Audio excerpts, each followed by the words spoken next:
Davis, welcome to the latest episode of Cut to the Chase. Oh, you got me on that one. You got me on that one. Hey, look, always good to see you. You know, you're joking before because I tell you that every week I got my hairdresser, well, it's a barber, coming to my place to cut the very little hair I've got left. And he comes every week and you couldn't believe it. You're not living in denial, are you? I'm not living in denial. I'm not yet anyway.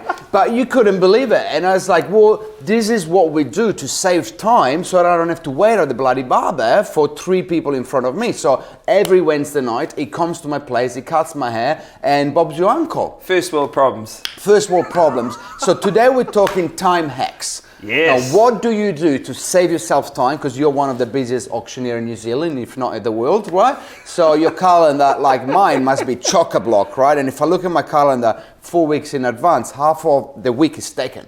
Are you the same? Yes. Yeah. And how do you plan it beyond? How do you plan the calendar so in advance that you can still put the small rocks around the big rocks, so to speak? Well, it's a work in progress. I suppose my on the spot. The time hacks that work for me is, number one, never ever send a bad email.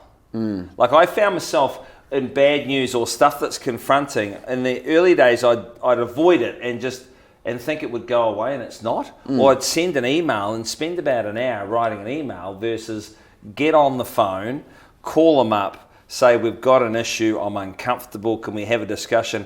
I found dealing with those problems in life, that is a time hack, saves me a lot of time and a lot of hassle. My dry cleaner picks up all my dry cleaning from my house, drops it off, has my card, automates it all, so laundry is not a problem for me. Yep. That's another of my time hacks. And when you're talking to people, I always like to frame it up as we do every day. We never say the meeting's going to take 10 minutes because people think, oh, you haven't got enough time for me. Mr. and Mrs. Seller, this meeting's going to be as short or as long as you like. Yep. Now, no one ever takes 45 minutes. No. They take 5-10 minutes and go, thank you. Or framing it up at people's houses to say, hey, it's a privilege to be here today to let you know in the next 20 minutes. And then I find that people go, oh, thank God. He's not going to be around here for an hour. Yeah. So there are some of the time hacks that I've used just around communication. And it's so right, because if you tell them you're going to have a quick look at the property first before you do come back for a listing presentation, they're not going to have the cup of tea and the biscuits ready. So you're in and out. But let them know, right? Those templates. And we talked about templates before, but they're so important. But no one wants to hear, I'm only going to be around for 5 minutes, because we know it's going to be more. Correct. This is as short or as long as you like. And it's important as well in the calendar invites that I send calendar invites, as you do as well, for everything.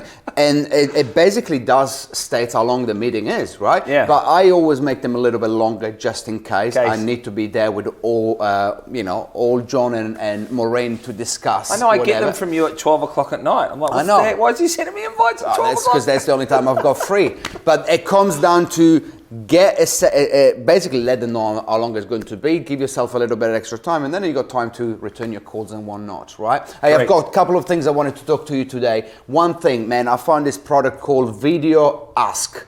VideoAsk.com. And it's so good. You record a pre-message as a template, and you send it out to your vendors saying, hey, look, I've sold your house, would you like to do a testimonial? Whatever that is, they press a button, record it, and comes back to you, then you can download it and upload it. The easiest way to do a video testimonial review. I don't get $1 out of it. Is it video and voice or just voice? Video and voice, or you can do just voice, or you can do text. You name it. But for me, it's video, because video is the future. It is. So Video Ask, and you can do so much more about it. I was going to keep it for myself for a while, but why not? We are here to share, so here it is. And talking about sharing, $200 petrol card, 100 and 100. Today we're going to give them away. What do you need to do?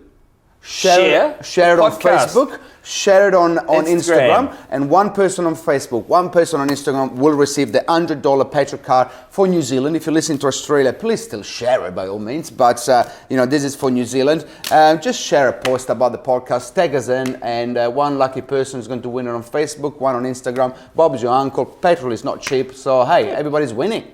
Save time. Video Ask. Episode 42, cut to the chase. Ciao.